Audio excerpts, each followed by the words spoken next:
Assalaamu calaykum. In runta laga helo qof la tuhmayay ayaa inta badan ku adag inay helaan hay-adaha amnigu. Oo qofka dambiilaha ah khaasatan kuwooda ruucadaaga ah si kasta oo su'aalo looga harqiyo ma qiranayo dambi inuu galay.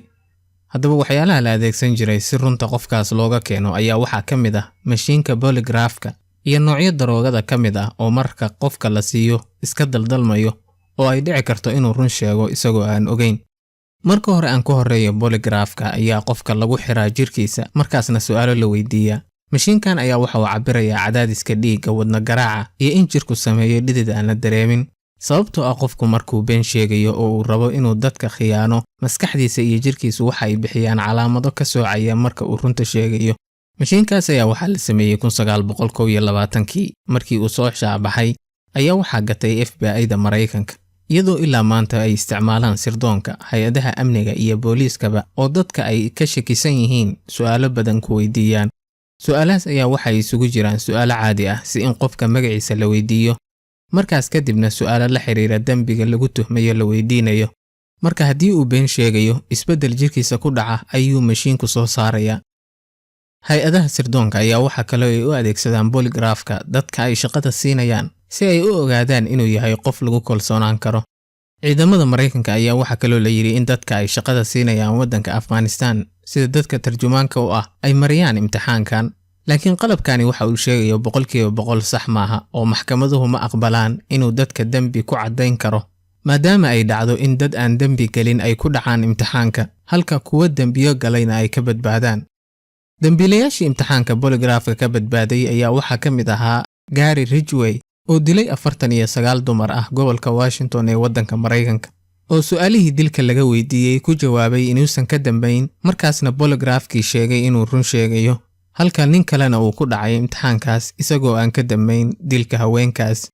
Ugu dambeyntii waxaa la qabtay 2001 markii DNA laga qaaday haweenkii uu dilay lagu ogaaday inuu ka dambeeyay ninkan. Basaasyo ka dhex shaqaynaya hay-adaha Mareykanka ayaa iyaguna ka badbaaday imtixaanka polygraphka iyaga oo u shaqaynayay dawlado kale sida Ruushka iyo Shiinaha. Laakiin mararka qaarkood ayaa polygraphka waxaa lagu ogaadaa basaasiin u shaqaynayay dawlado kale sida ku dhacday Harold Nicholson oo u shaqaynayay CIA-da Mareykanka markii uu ku dhacay 3 imtixaan polygraph ah oo si joogto ah looga qaado dadka basaasiinta ah. Su'aalihii uu ku dhacay ayaa waxaa ka mid ahayd marna ma la xiriirtay hay-ad sirdoon wadamo shisheeye oo aad ka qarinaysid CIA-da. Waxaa kaloo la arkay lacag $12,000 ah oo bangigiisa ugu soo dhacday oo aan la garanayn sida uu ku helay. Markaa kadib ayaa dabagal lagu sameeyay isagoo marka uu safro cid la daba dhigayay. Mar uu Singapore tagay ayaa waxaa la arkay isagoo gaari safaaradda Ruushka leedahay raacaya, markaas oo la hubsaday inuu u shaqaynayay Ruushka. Muddo kadib markii uu soo laabtay ayaa waxaa lagu qabtay aeroboorka isagoo u socday Switzerland si uu ula kulmo mas'uuliyiin Ruush ah, waxaana uu sitay feelal CIA-du lahayd markaas oo xabsiga loo taxaabay. Haddaba polygraphka sidaas ayaa loo adeegsadaa inkastoo marar badan ay dhacdo in dad dambiilayaal ah ay ka gudbaan imtixaankiisa. Dad aan waxba galabsanna ay ku dhacaan imtixaanka polygraphka, taasoo ka dhigta qalab aan lagu kalsoonaan karin 100%. Waxaa kaloo jiray in siyaabo kale la isku dayay in la helo xogta dhabta ah dadka wax laga raadinayay, sida in la siiyo dadka qaybtood dawooyin maskaxda bedela oo qofka ku adkaysa inuu been sheego. Dawooyinka la isku dayay in sidaas loo adeegsado ayaa waxaa ka mid ah sodium pentothal oo la helay 1936, iyada oo bilowgii loo adeegsan jiray anesthetic ahaan oo qofka miyirka ka tagayo marka la siiyo si uusan u dareemin qaliinka lagu sameynayo. Laakiin wax aad u yar markii dadka la siiyo ayaa waxa uu ka dhigayaa qofka mid aad u degan, maadaama dawadan ay shaqada maskaxda aad u gaabiso, taasoo keenaysa in waxyaalaha fakarka badan u baahan ay maskaxdu qaban weydo. Maadaama qofka marka uu been sheegayo uu maskaxda si fiican uga shaqaysiiyo, ayaa marka uu dawadaasi ku jirto adag tahay inuu been sheego. 1974 ayaa waxaa soo ifbaxday in CIA-da Mareykanka ilaa kontomaadkii ay tijaabooyin ku samaysay dad fara badan oo ay ka mid yihiin kuwa u shaqeeya oo lagu siiyay daroogooyin la islahaa runta ayay dadkan ka keenaysaa. Dadkaas oo aan loo sheegi jirin tijaabooyinkaas lagu sameynayay. Muhiimadda ayaa ahayd sidii loo ogaan lahaa basaasiinta u shaqaynayay Midowgii Sofiyeetka iyo weliba markii la qabto basaasiintaas sidii macluumaad looga heli lahaa. Waxaa kaloo ku jirtay hadafka dawooyinkaas in la soo ogaado qaab loo kontarooli karo xataa mas'uuliyiinta shisheeye oo macluumaad looga heli karo. Dadkii lagu bilaabay in lagu tijaabiyo ayaa waxaa ka mid ahaa shaqaalaha CIA-da taasoo mushkilado dhalisay si in dadka qaybtood ay dareemaan derbiga oo soconaya ama alaabihii taagnaa oo dhaqdhaqaaqaya.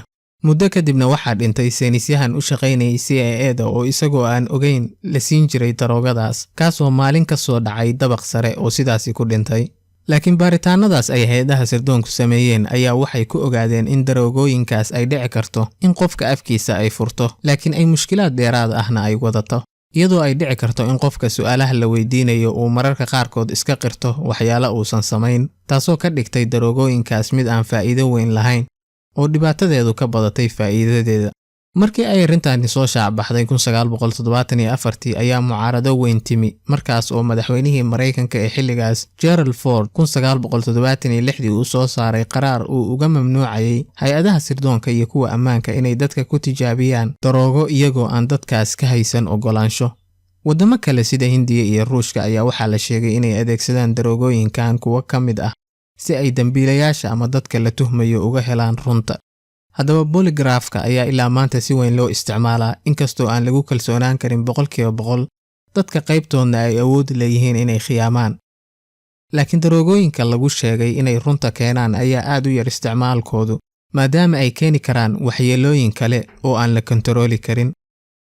Intaas ayaa noogu jooga barnaamijkii maanta. Intii aan mar dambe kulmi doono, nabadgelyo. Wassalaamu calaykum.